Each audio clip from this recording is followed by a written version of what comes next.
behind Myanmar's bloody coup, a silent architect lurks in the shadows.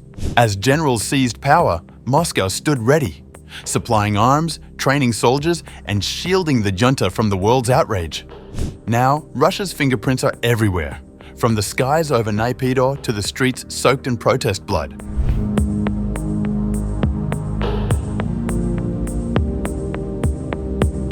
In March 2025, Myanmar's military leader, Min Aung Hlaing, arrived in Moscow to meet President Vladimir Putin, reaffirming his support for Russia's war in Ukraine and signing a deal for Moscow to build a nuclear power plant in Myanmar. It was the latest chapter in a long and deep partnership that began well before the 2021 coup in Myanmar, a partnership in which Russia played a decisive role. Russia's involvement in Myanmar's military affairs dates back to 2020, when Albatross LLC, a Russian drone manufacturer, began negotiating with Myanmar's Ministry of Defense for the sale of Albatross M5 unmanned aerial vehicles.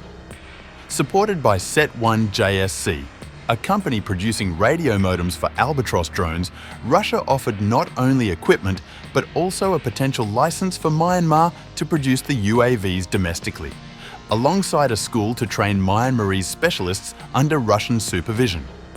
Correspondence from that period reveals negotiations between Russian intermediaries and the Myanmar military, including Hein Ivan Htet, son of the then Air Force Chief Maung Maung Kyo.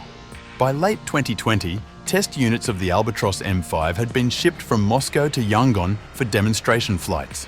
Just 10 days after the then Russian Defense Minister Sergei Shoigu's official visit to Naypyidaw in January 2021, Min Aung Hlaing staged his coup d'etat, seizing power from Myanmar's elected government.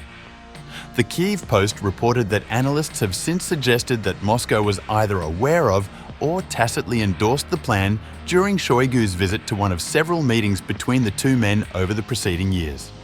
Russia had already signed contracts to supply Myanmar with MiG-29 and Su-30 fighter aircraft, Yak-130 trainers, Mi-17 helicopters, and Panzer S-1 air defense systems. The Albatross M5 drones, which arrived shortly before the coup, were later used for surveillance and targeting operations during the junta's violent crackdowns on protesters and ethnic minorities.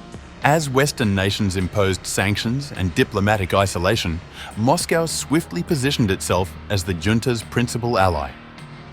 In March 2021, a Russian deputy defense minister became the first and only foreign dignitary to attend Myanmar's military parade. By June, Min Aung Hlaing was back in Moscow at Shoigu's invitation, his second foreign trip since taking power. The relationship deepened rapidly. Russian state firms and private companies facilitated arms transfers through intermediaries such as the H2 group of companies, owned by Yu Tai-za, a longtime military associate sanctioned by multiple Western governments. H2 Group acted as a conduit for Russian technology and weapons, while Singapore-based shell companies like Vertex helped Moscow bypass international restrictions and secure microchips for drone systems. By 2022, Russia had introduced Myanmar to new partners, including Global Top-Link Technologies, which represented Belarusian arms producer Kidmatech. Its head, Sein Hatu, a Moscow-educated businessman fluent in Russian, maintained direct contact with Albatross and was likely connected through Hlaing himself. After the coup, Russia supplied at least $276 million worth of military equipment to Myanmar in a single year.